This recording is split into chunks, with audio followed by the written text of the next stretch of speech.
말씀을 봅니다. 누가복음 17장 11절에서 19절까지의 말씀입니다. 우리 신약성경 124면에 있습니다. 누가복음 17장 우리 11절에서 19절까지의 말씀입니다. 신약성경 124면에 있습니다.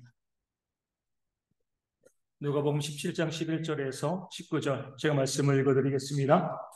예수께서 예루살렘으로 가실 때에 사마리아와 갈릴리 사이로 지나가시다가 한 마을에 들어가시니 나병 환자 10명이 예수를 만나 멀리 서서 소리 높여 이르되 예수 선생님이여 우리를 불쌍히 여기소서 하거늘 보시고 이르시되 가서 제사장들에게 너희 몸을 보이라 하셨더니 그들이 가다가 깨끗함을 받은지라. 그 중에 한 사람이 자기가 나은 것을 보고 큰 소리로 하나님께 영광을 돌리며 돌아와 예수의 발 아래에 엎드려 감사하니 그는 사마리아 사람이라. 예수께서 대답하여 이르시되 10사람이 다 깨끗함을 받지 아니하였느냐? 그 9은 어디 있느냐? 이 이방인 외에는 하나님께 영광을 돌리러 돌아온 자가 없느냐 하시고 그에게 이르시되 일어나 가라. 내 믿음이 너를 구원하였느니라 하시더라. 아멘.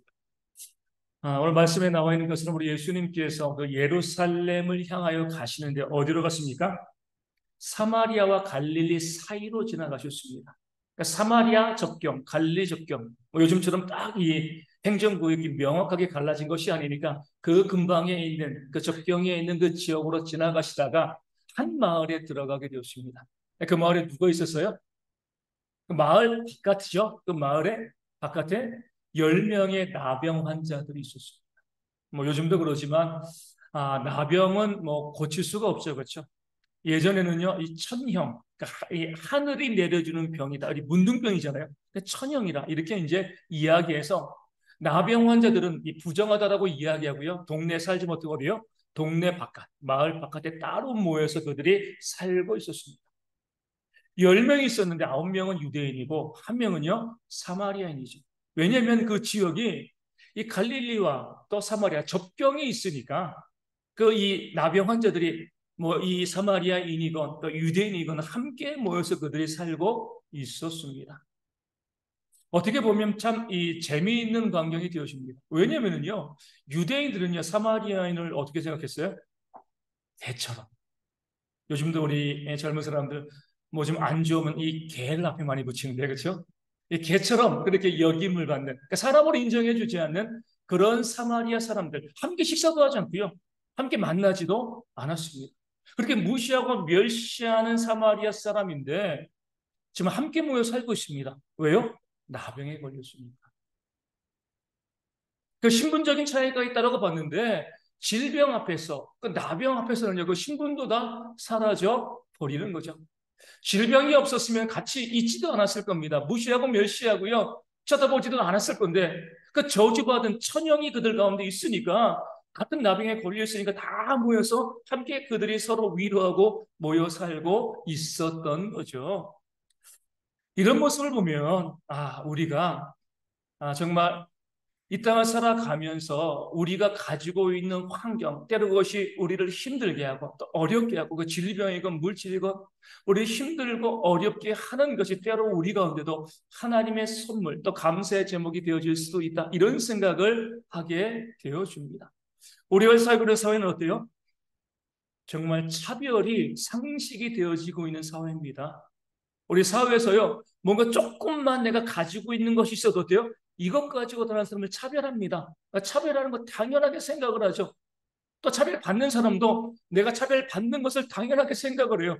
차별이 상식이 되었습니다. 이런 시대 가운데서도 우리도 어때요? 어떤 특정한 상황에 우리가 몰리게 되어지면 차별하지 않습니다.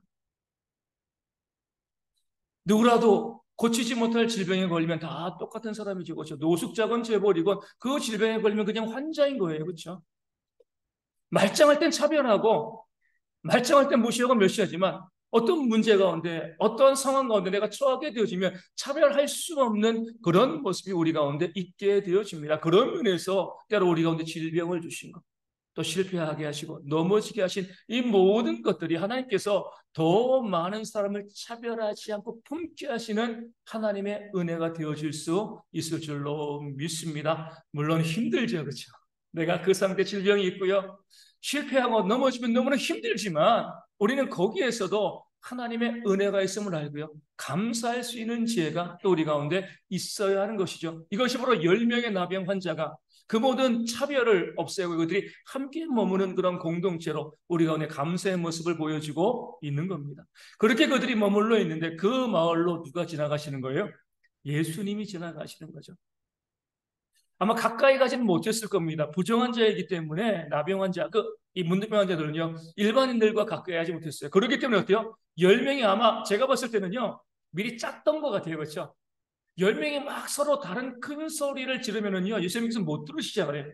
10명이야, 우리가 이렇게 외치자. 무엇이라고 외치죠? 예수 선생님이여, 우리를 불쌍히 여기소서. 먼 거리에서 가까이 갈 수 없으니까 먼 거리에서 10명이 입을 맞춰가지고 예수 선생님이여 우리를 불쌍히 여기소서 그렇게 외쳤습니다. 들릴 수 있도록요. 10명이 외치니까 얼마나 그 소리가 크겠어요. 이 사람들이 이 말씀을 통해서 예수 선생님이여 우리를 불쌍히 여기소 이렇게 이야기했을 때 이들은 예수님이 누구인지 알았습니다. 물론 처음 봤을 거예요. 그렇죠? 하지만 사람들이 예수님이란 분이 있는데 그분은 죽은 자도 살리시고 모든 질병을 고치시고 또 귀신도 쫓아내시는 그런 능력을 가지고 있다. 이 소문을 들었고요. 또 사람들이 저기 예수가 오신다 이렇게 이야기했을 겁니다. 그러니까 예수님이 지나가실 때 저분이 예수님이구나. 그것을 알고요. 저분은 모든 병을 고칠 수 있는 능력이 있는 분이기 때문에 아마 우리의 나병도 고칠 수 있을 거야. 그분이 명령하시면, 그분이 원하시면 우리의 질병도 나음받을 수 있을 거야. 그런 마음 가지고 목소리를 합하여서 예수 선생님이여 우리를 불쌍히 여기셔서 외쳤습니다. 뭐가 있는 거예요? 믿음과 소망이 있는 거예요. 고침에 대한 믿음과 소망이 없으면 목 아프게 외칠 이유가 없는 거죠. 정말 고쳐주실까? 그건 잘 확신하지 못할 수 있지만 하지만 이 지푸라기로 잡는 그 심정으로 저 예수가 그런 능력을 행한다고 하는데 우리도 한번 외쳐보자. 예수 선생님이 우리를 불쌍히 여기서 함께 그렇게 큰 소리로 그들은 예수님을 부르고 그들을 불쌍히 여겨달라고 외쳤죠. 그 목소리가 우리 주님께 들렸습니다. 그럴 때 주님께서 보시고 이르시되 가서 제사장들에게 너희 몸을 보이라 이렇게 말씀하셨습니다. 뭐 다른 거 이런저런 이야기도 하지 않으시고요. 그냥 예수 선생님이요. 우리를 불쌍히 여기서 이렇게 이야기하니까 딱 보시고 그들에게 말씀하십니다. 큰 소리로 말씀하셨겠죠. 가서 제사장들에게 너희의 몸을 보이라. 아무런 변화도 없습니다. 그렇죠? 여전히 나병이 있는 거예요. 고쳐주시고 난 다음에 너희의 몸을 제사장에게 보이라 이렇게 말씀하신 것이 아닙니다. 왜냐하면 이 나병 환자들이요 제사장에 갈 수 있는 유일한 경우가 뭐죠? 그 병이 나았어요. 그러니까 제사장이 확인해 주는 겁니다. 너희 나병에서 나왔어. 이제 너희 이 가족으로 사회로 돌아갈 수 있어. 이것을 위해서 그 몸이 나은 것, 나병이 없어진 것을 확인받기 위해서 제사장에 갈 수 있고요. 그 외에는 갈 수가 없습니다. 부정한 자들이었기 때문에. 근데 주님께서는 그들의 병을 고쳐주지도 않고 여전히 나병이 있는데 가서 제사장들에게 가서 너희 몸을 보이라 이렇게 말씀을 하시고요. 어떤 의미가 담겨 있는 거예요? 너희가 믿고 가면 가는 도중에 나음을 받을 것이다 이렇게 말씀하신 겁니다. 여전히 나병이 있는데 고침을 받지 못했는데 그 몸을 제사장에게 보이면은요 욕먹는 거죠. 그렇죠? 아니 나병이 여전히 있는데 왜 와가지고 나를 부정하게 만드냐 욕먹을 거예요. 주님께서 먼저 고쳐주시고 난 다음에 가서 뭐예요? 보이라라고 하시면 정말 좋았겠지만 주님은 그렇게 말씀하지 않으시고요. 여전히 나병이 있는 상황 가운데서 그 문둥병이 있는데 고쳐주시지 않고 가서 너희가 제사장에게 가라. 가서 너희 몸을 보여라. 이렇게 말씀을 하신 거예요. 그 말씀을 믿고 가면 뭐예요? 가는 도중에 고침을 받을 것이다. 믿음을 그들 가운데 요구하신 겁니다. 그럴 때 이들이 뭐예요? 가는 거죠. 그렇죠? 그 길밖에 없는 거잖아요. 아무도 못 고치는 질병이기 때문에 그래 한번 우리가 욕먹더라도 한번 가보자. 어떤 사건과 비슷하죠? 가나의 혼인잔치와 같습니다. 우리 주님께서 그 포도주가 떨어졌을 때 이 손 씻는 그런 물 항아리에 갖다 놓으시고 거기다가 그 종들에게 이 물을 떠다가 연회장에 갖다 줘라. 떠갈 때는 뭐예요? 물이죠. 연회장이 받을 때 뭐가 된 거죠? 최상급의 포도주가 된 겁니다. 그 종들은요, 어떻게 보면 욕먹을 수 있는 거죠. 지금 포도주가 모자란데 손 씻는 물을 갖다 주면 욕먹는 거잖아요. 주님께서 그렇게 하시니까 그 물을 떠다가 연회장에 갖다 주었는데 그 가는 도중에 물이 포도주로 변한 겁니다. 지금 나병 환자도 똑같은 거예요. 주의 말씀을 의지하여서 그 말씀을 믿고요. 여전히 나병이 있음에도 불구하고 가서 보이라고 하셨으니까 그 말씀을 믿고 갔을 때에 가는 도중에 어때요? 말씀이 뭐라고 나와 있어요? 깨끗함을 받은지라. 그 믿음으로 나아갔을 때 그들의 몸이 그 나병이 아무도 못 고치는 그 질병에서 그들이 깨끗함을 받았습니다. 얼마나 기뻤겠습니까? 감기만 나와도 좋은데요, 그렇죠? 이런 질병 저런 질병이 있을 때 그 질병에서부터 나음받을 때 그것만으로 너무나 감사한데 나병에서 나은 거죠. 얼마나 그동안 수모을 받고 멸시받았겠습니까? 가족도 못 만나는 거예요. 사람들에게 무시당하고 멸시당하고요. 일도 못하고 늘 남이 던져준 그 상한 음식 주워 먹으면서 그렇게 간신히 그 생명을 유지하고 있었는데 이제 그 병에서 나음 받으니까 뭐죠? 일상생활을 해나갈 수 있고 가족들에게 갈 수가 있는 겁니다. 그 기쁨이 10명의 나병 환자, 고침받은 자들에게 다 같이 임했을 겁니다. 그 기쁨을 가지고 그들은 그 주의 말씀대로 어때요? 제사장에게 가서 그들이 나은 것을 보이고요. 그 가족들에게 다가가서 내가 이렇게 나음받았다라고 외치면서 그 삶을 살아갔을 겁니다. 그런데 그 10명 중에 한 명이요. 제사장에게 가지 않고요. 그 자리에서 자기가 나은 것을 보고요. 하나님께 큰 소리로 영광을 돌립니다. 그리고 누구에게 가요? 예수님께로 가는 거죠. 엎드려서 예수님께 무엇을 했어요? 감사했습니다. 아무도 못 고치는 이 하늘의 형벌을 고쳐주시니 너무나 감사합니다. 그 주님께 감사를 고백했을 때 주님께서 무엇이라고 말씀하시는 거죠? 10사람이 다 깨끗함을 받지 아니하였느냐. 놀라운 기적이 일어난 거잖아요. 너만 고침받은 것이 아니라 10명이 다 고침을 받은 것이 아니냐. 그런데 그 9은 지금 어디 간 거죠? 제사장에게 가고요. 또 기쁜 마음으로 가족들에게 그 집으로 돌아갔겠죠. 왜 너는 하나님께 영광을 돌리고 감사할 줄 아는데 그 9은 그냥 기뻐하고 좋아하는 그 감정에만 얽매이고 감사할 줄 모르냐는 것이죠. 그 9은 어디 갔느냐? 18절에 이렇게 말씀하십니다. 이 이방인 외에는 하나님께 영광을 돌리러 돌아온 자가 없느냐? 이렇게 말씀했습니다. 물론 그 9명도 감사를 했을 거야. 기쁘다, 감사하다. 하지만 뭐 하지 못했어요? 주님께 나와서 감사하지 못했습니다.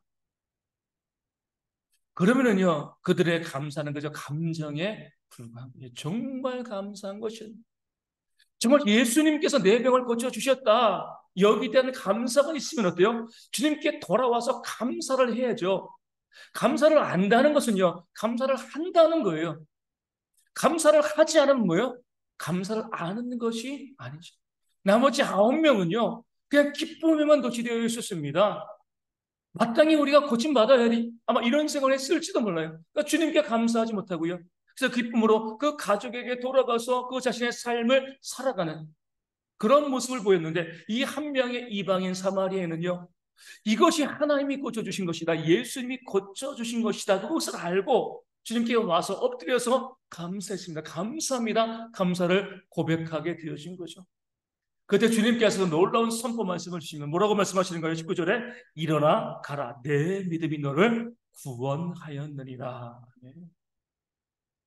무엇을 구원한 거예요? 이미 그 나병은 고침받았습니다. 그렇죠? 하지만 그 9명은 뭐예요? 육신의 질병은 고침받았지만 그 영혼은 구원받지 못했습니다. 예수 선생님이여 부르는 믿음이 있었어요. 아직 고침받지 못했는데 가라라고 얘기했을 때 제사장에게 가는 그런 믿음이 있었습니다. 하지만 그 믿음은요, 진짜 믿음이라기보다 지푸라기로 잡는 그 심정을 표현한 그 소망일 수가 있는 거죠. 한 번 되나 안 되나 한번 해보자. 하지만 이 사마리아에는 믿음이 있었어요. 예수님께서 내 병을 고쳐주실 거야. 그 질병이 어떤 것이건 저 예수가 내 병을 고쳐줄 거다. 그 진짜 믿음이 있었으니까 그 믿음으로 고침받으니까 와서 어때요? 당신 때문에 당신이 내 병을 고쳤습니다. 감사합니다. 주님께 와서 감사하고 주님께 찬양과 하나님께 영광을 돌리게 되어진 거죠. 주님께서 말씀하십니다. 내 믿음이. 이 10명 중에 오직 이 한 사람만이 믿음이 있었고요. 그 믿음이 있었기 때문에 그는요, 육신의 질병을 고침받는 것뿐만 아니라 더 큰 은혜하고 그 영혼의 구원의 하나님의 선물을 받아 누리게 되었습니다. 이 말씀 우리가 아주 중요한 내용들을 알려줍니다. 정말 진짜 믿음이 있는 사람은 감사한다. 나머지 9명은요, 감사하지 않았기 때문에 그들에게 있는 믿음은요, 진짜 믿음이 아니에요. 내가 감사하는 삶을 살아가는 것, 내가 감사가 내 안에 있을 때 하나님께서는요, 너의 믿음이 진짜고 너의 믿음이 너의 영혼을 구원하는 그 믿음이 되어진다. 이 사실을 우리 가운데 말씀하고 알려주고 있는 거죠. 이와 비슷한 말씀이 우리가 잘 알고 있는 1만 달란트의 비유에도 나옵니다. 1만 달란트 용서를 받았습니다. 요즘 돈으로 얼마 정도 된다고요? 6조 원 정도. 엄청난 돈이죠, 그렇죠? 그렇게 뭐 빚을 진 이유는 모르지만 어찌됐건 우리가 6조 원, 6조 원, 6억 정도라도 빚을 졌는데 괜찮아, 안 갚아도 돼. 이렇게 이해하면 감사해, 감사하잖아요? 감사하죠, 그렇죠? 그런 감사가 있으면 나에게 100만 원 빌려준 사람 용서해 줄 수 있나요, 없나요? 용서해 줄 수 있죠, 그렇죠? 이 사람은 6조 원 정도 엄청난 그 돈을 용서받았으면 탕감받았어요. 왕은 주인은 그 종에게 그런 엄청난 빚을 용서해 주면서 아마 이 종이 감사하겠지. 내가 이렇게 큰 은혜를 베풀었으니까 거기에 감사하겠지. 그런 마음을 당연히 가졌을 겁니다. 그런데 그 왕의 기대가 산산조각이었어요. 이 종이 어떻게 했습니까? 그렇게 큰 돈을 용서받고요. 길을 가다가 자기에게 100데나리온, 한 1,000만 원 정도 빚진 친구를 만나가지고 그 친구가 자기 돈을 갚지 않는다고 뭐 했어요? 감옥에 집어넣었습니다. 왕이 너무나 화가 납니다. 뭐에 화가 난 거예요? 왕이 용서해 준 것에서 감사하지 않는다는 거예요. 그 감사의 마음이 전혀 없었던 거죠. 그 감사를 알고 있는 자라고 하면 그 친구를 용서하는 것으로 감사를 표현했을 겁니다. 그런데 이 종은요, 감사하지 못했어요. 감사를 알지 못하니까 왕이 자신에게 용서해 준 것을 당연하게 생각을 했습니다. 감사하지 않았기 때문에 그 왕이 어떤 거예요? 그 종을 다시 감옥에 집어 넣었습니다. 오늘 말씀과 똑같은 말씀이죠. 감사하지 않는 사람에게는요, 믿음이 없다는 거예요. 내가 정말 구원받을 만한 믿음, 온전한 믿음이 나에게 있는가, 있지 아니한가, 무엇으로 할 수 있냐면 내가 정말 감사하는 삶을 살아가고 있는가 아닌가, 이것으로 우리가 알 수가 있는 거죠. 어떤 사람들은요, 그 감사를 어때요? 머리에만 담아두는 사람들이 있습니다. 감사하지, 감사하지. 우리가 지난 1년을 한번 돌아보겠습니다. 감사하셨습니까? 감사는 하는 거라 그랬어요. 그렇죠? 생각해보면 이것도 감사하고 저것도 감사해. 하나님께 또 내 이웃들에게 정말 너무나 감사해. 그리고 감사를 실제로 고백하지 않고요. 감사하지 아니하면 누구와 같아요? 9명의 문둥병자. 그들도 감사했을 겁니다. 하지만 주님께 감사하진 않았어요. 감사의 고백을 했을 거고요. 감사가 그 머리 가운데 있었겠지만 그 감사를 주님께 감사의 고백을 나와서 하지 않았기 때문에 그들은요, 그 머리에만 감사를 가지고 있는 거죠. 그런 감사가 우리 가운데 있지 아니한가. 예전에 뭐 한 30년 정도 된 거죠. 우리 자주 말씀드리지만 이 지하철, 요즘 제가 지하철 잘 안 타서 잘 모르는데 지하철에 옛날에 광고가 많이 있었잖아요. 이 적십자사에서 아주 멋있는 광고 카피를 하나 딱 했습니다. 사랑은 뭐라고요? 사랑은 동사다. 동사. 예. 우리 나중에 설명해 주세요. 사랑은 동사다. 사랑은 움직이는 거죠. 그렇죠? 우리가 많은 사람을 사랑하고 있어. 우리 남편과 아내도 그러잖아요. 아내 당신을 사랑해. 그리고 끝나요. 그러면요, 그건 사랑이 아니죠. 내가 사랑하는 사람을 위해서 내가 무엇인가 해줄 수 있는 것. 뭐 돈이 아니어도 괜찮습니다. 내가 그를 섬기고 또 사랑하고 뭐 집에서 우리 설거지도 하고 도와주고 같이 모든 것이 있어야지. 보여주는 것이 있어야지 사랑이죠. 감정만 몰입은 거, 아, 나 사랑해, 사랑해. 이것은 진짜 사랑이 아니란 거죠. 감사도 마찬가지예요. 9명은요, 그 감사를 동사로 알지 못했습니다. 형용사로. 이 느낌으로만 아는 거죠. 감사가 있어. 그 감사하지 못한 거예요. 그런데 그런 감사가 우리 가운데, 그 감사의 착각이 우리 가운데 있지 아니한가. 우리 예전에 박완서라는 작가가 있습니다. 그분이 쓴 책 중에 이런 책이 있어요. 부끄러움을 가르칩니다. 제가 책을 읽어보지는 못했어요. 근데 제목이 너무나 감동적인 거죠. 아, 우리의 시대가 부끄러움을 모르기 때문에 너무나 당연히 부끄러워하는 그것조차 어때요? 가르쳐야 되는 그런 시대가 돼요. 우리 감사도 마찬가지예요. 정말 우리 가운데 내가 감사하는, 그 감사를 동사처럼 사용하는 그런 삶이 우리 가운데 있었는가? 정말 하나님께 감사했는가? 나를 위해서 애쓰고 수고하는 내 가족들, 내 이웃들에게 정말 감사를 표현하고요. 감사하는 그런 모습이 우리 가운데 있었던가? 오늘 말씀 우리 가운데 이렇게도 말씀하고 있습니다. 주님께서 이렇게 이야기하죠. 이 이방인 외에는. 유대인들은요, 감사하지 않았어요. 하지만 이방인은 감사했습니다. 오늘날 우리가 어떻게 적용할 수 있어요? 세상은 감사를 안 해요. 믿지 않은 세상은요, 자기에게 감사한 일이 있을 때 그 감사를 알고요. 감사하는 그런 모습들이 세상 가운데 있습니다. 그런데 그 아홉인, 이 교회에 있는 사람들은 마땅히 감사를 더욱더 알아야 되는데, 감사를 몰라요. 감사하지 않습니다. 내 스스로 한번 점검해 봐야 되는 거예요. 정말 우리가 이 한 해를 살아가면서 정말 얼마나 감사해 왔는가. 우리 남편 아내들 감사하는 그런 행동들, 모습들이 있었습니까? 감사를 모르는 거죠. 부모와 자녀들 감사하는 그런 행위들, 모습들을 한 적이 있나요? 감사를 몰라요. 감사도 우리가 가르쳐야 되는 것이 됐습니다. 더 무서운 건 뭐예요? 이 감사가 구원과 직결되어진다는 거예요. 주님께서는 감사는 이 사마리아에게 내 믿음이, 그런 감사했는데 주님께서 그것이 믿음이라고 말씀해 주신 겁니다. 내 믿음이 너를 구원하였다. 내 영혼을 구원하였다. 내가 아무리 목사요, 내가 아무리 교회 직분자를 할지라도 정말 감사를 하지 아니하면, 감사하는 모습이 있지 않으면 우리 가운데 있는 믿음이 진짜인가 우리 한번 살펴볼 필요가 있습니다. 많은 사람들이 감사하지 않는 이유가 뭐예요? 감사를 모르기 때문에. 다시 말씀드리면 당연하겠습니다. 내게 주어진 모든 것들이 당연하다라고 생각되어지기 때문에 그렇습니다. 제가 이제 뭐 방송을 안 보니까 요즘 넷플릭스가 이제 저 한 번도 본 적이 없는데 이제 이 계정을 공유하는 거 돈 주고 해야 된다며요. 다들 방송을 안 보시니까.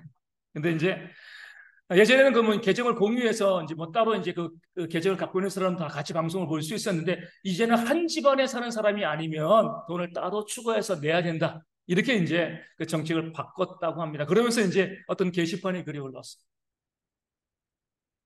이제 아내의 지인이에요.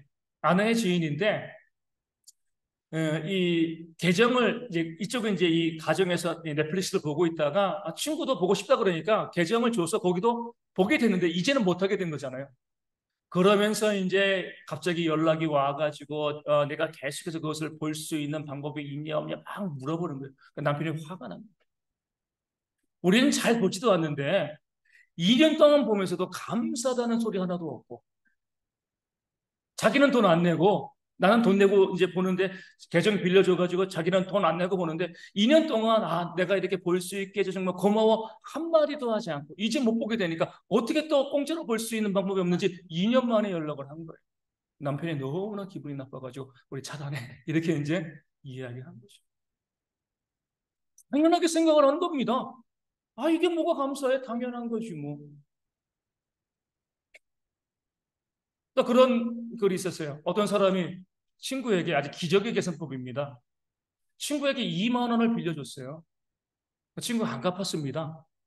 근데 그 친구랑 같이 자취방에 있는데 아버지가 오셔가지고 니네들 밥 사 먹으라고 5만 원을 주신 거예요.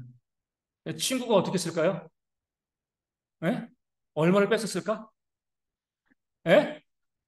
아니에요. 친구가 야 5천 원 놔줘. 그럼 계산 끝이야. 아버지가 5만 원 줬으니까 자기에게 2만 5천 원, 그 친구 아버지인데 자기에게 2만 5천 원의 권리가 있다는 거죠. 그러니까 2만 원 갚은 거로 치고 5천 원 나에게 달라는 거예요.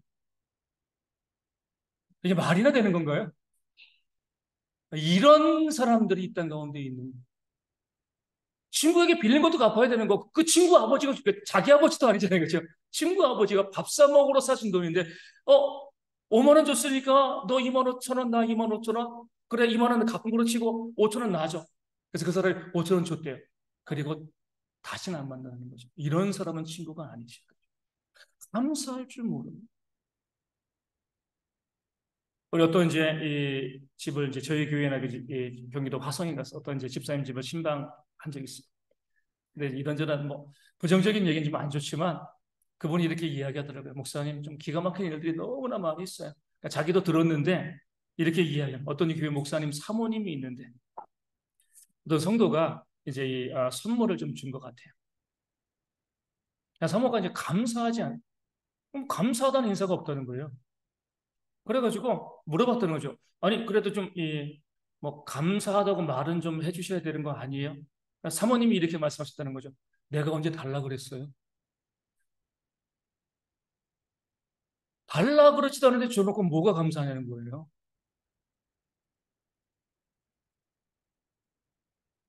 너무나 당연한 거예요. 그렇죠? 내가 받은 것들이 감사를 전혀 모르는, 감사를 모르니까 감사하지 못하는 거죠. 그런데 우리가 그러지 않습니까? 지금 남의 이야기를 해가지고 이 사람이 그럴 수가 있어. 어떻게 그렇게 감사를 몰라. 근데 우리도 똑같은 거죠. 하나님께서 우리에게 주신 것들이 얼마나 많이 있어요. 근데 우리는 어때요? 당연하게 생각을 합니다. 내가 기도하고요, 응답받은 것만 감사한 것이 아니에요. 내가 살아있는 것도, 내가 먹고 마시는 모든 것도 하나님께서 내게 주신 건데, 정말 하나님께 감사한 적이 있습니까? 저는 이제 이 새벽에 이 잠을 자는데, 이제 마리아 전도회에서 우리 특성을 이제 새벽에 찬양을 했습니다. 그래서 집사람이 이제 새벽 기도 나와야 되는 거잖아요. 이제 문제는 정준이에요, 정준이. 엄마 아빠가 같이 나오면 혼자 못 자야지, 무서워가지고. 그래가지고 이제 우리 정윤이가 이제 어제 광주에서 올라오는데 새벽에 오면 우리 방 와서 우리 같이 자자. 엄마 아빠 가면은 정준이 옆에서 같이 자라. 무섭지 않게.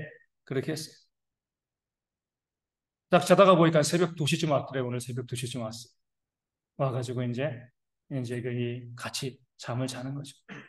가장 먼저 뭐 했겠습니까? 정윤이 온 거 보고 하나님 감사합니다. 새벽 2시잖아요. 그렇죠? 늘 차 타고 올 때마다 기도하는 하나님 안전하게 올 수 있게 달라. 당연하게 생각하시면 안 되는 거예요, 그게 여러분. 당연히 그래 뭐 버스가 무슨 문제가 있겠어? 내려갈 때 올라올 때 모든 것들이 이것이 우리가 당연하게 생각하는 것이 아니라 정말 하나님 감사하구나. 그래 하나님 감사합니다. 무사하게 올라오게 해서 감사합니다. 그리고 잤어요. 우리가 아까 그 사모님에 대해서 사람이 어떻게 그럴 수 있어? 하나님께서 우리를 그렇게 바라보시는 거예요. 왜 감사하지 않는? 내가 너에게 준 것이 얼마나 많이 있는데 얼마나 너희를 돌보고 그것을 공급하고 또 그렇게 해주는데 왜 감사하지 않아? 당연하게 여기고 왜 나에게 감사하지 아니하냐? 우리가 지금 한 명의 이 하나님께 감사한 이 사마리아인 바라보면서 나도 그럴 거야? 아니 우리는 9명에 가깝습니다. 이 한 명이라 감사하지 않은 9명이 감사하죠. 남편과 아내에게 감사 좀 고백하세요. 얼마나 애쓰고 수고하고 또 일하고 가정을 지키기 위해서 얼마나 애쓰고 수고하고 있습니까? 감사하죠. 내 부모와 내 자녀에게 감사할 수 있어요. 이 교회에서 나라를 위해서 기도해주고 있는 많은 분들에게 감사할 수 있어야 되는 겁니다. 그리고 저는요, 성도님들이 아무것도 안 해도요, 여기 앉아 계셔도 감사해요. 왜 감사해요? 아무도 안 오면 어때요? 제가 얼마나 힘들겠습니까? 앉아 계신 것만 해도 감사해요. 늦게 오셔도 감사합니다. 돌이켜보면은요, 내 곁에 성도들이 있는 것도 너무나 감사한 거예요. 나와 함께 식사하고 교제하고 힘들 때 함께 기도해 주고요. 필요할 때 함께 나누고 하는 그런 성도들이 우리 곁에 있다는 것. 근데 우리는요, 그 모든 것을 너무나 당연하게 생각해요. 아까 그 사모님처럼, 아니, 내가 달라 그랬어? 왜 저렇게 감사를 요구해? 하나님께도 제가 언제 달라 그랬습니까? 왜 주시고 저에게 감사를 요구하십니까? 이렇게 이야기하는 모습들이 우리 가운데 있다는 거죠. 어리석은 모습. 물론 우리가 이 9명의 문둥병자도 고침은 받았어요. 하지만 그 영혼은 구원받지 못했습니다. 정말 중요한 선물을 받지 못한 거죠. 감사하지 못했기 때문에. 오늘 우리도요, 다시 한번 이 한 명의 사마리아인의 삶을, 그런 믿음을 우리가 가져야 할 줄로 믿습니다. 내 안에 정말 믿음이 있다는 것은요, 내 안에 정말 사랑이 있다는 것은요, 내가 감사하는 것으로 내가 보여줄 수가 있는 거예요. 감사도 동사인 거예요. 그리고 감사는 또 뭐예요? 은혜의 마중물이 되어줍니다. 우리 마중물, 우리 어른들은 다 아시죠? 예전에 집에 펌프가 있었잖아요. 그렇죠? 펌프. 펌프질 해보신 분도 있고 안 해보신 분도 있을 텐데 그 펌프는 지하수에 구멍을 뚫어가지고 위에 펌프를 설치하고 이 펌프질을 하면 물이 나오는데 아무리 열심히 펌프질을 해도 물이 나와야 안 나와요? 안 나오죠. 뭐 해야 돼요? 마중물을 넣어야 돼요. 물을 넣고 펌프질을 하면 그 팔이 아파서 못할 때까지 계속 물이 나옵니다. 지하수가 다 마를 때까지 끊임없이 그 물이 나오게 되어지는 거죠. 감사가 그겁니다. 하나님께서는요, 우리 가운데 뭐예요? 은혜 주시길 원합니다. 당연히 우리의 영적인 아버지이시기 때문에 자녀인 우리 가운데 넘치는 은혜 복을 채워주시기를 원합니다. 그러기 위해서 우리는요, 감사의 마중물을 넣어야죠. 감사해야죠. 그 감사하고 펌프질을 하면 감사할 수 있는 것들이 이 한 명의 사마리아인이 그 감사함으로 그 영혼이 구원받고 그 이후에 얼마나 큰 복을 누렸겠습니까? 마찬가지로 우리도 늘 감사하는 삶을 살아갈 때에 하나님께서 우리 가운데 더 큰 감사의 제목을 주시기 때문에 우리 가운데 범사에 감사라 명령하신 줄로 믿습니다. 감사하는 자에게 감사의 제목이 생겨 나는 겁니다. 그런 하나님의 원리를 깨달아 알고 이 한 명의 사마리아처럼 우리 가운데 있는 것들 아무것도 당연한 거 없습니다. 모든 것이 감사. 우리 입에서 감사가 습관적으로 나와야 돼요. 그렇게 감사하고 또 말로만이 아니라 정말 그 나에게 선한 모습을 보여주는 그 하나님과 내 이웃에 감사를 고백을 하고 표현하는 그런 모습이 있을 때에 우리 하나님께서 우리의 삶에 더 풍성한 감사 역사를 부어주실 줄로 믿습니다. 그런데 여기 모든 성도 되어지기를 주님의 이름으로 축원을 드립니다. 우리 593장 찬송하고 함께 말씀을 가지고 기도하겠습니다. 593장입니다.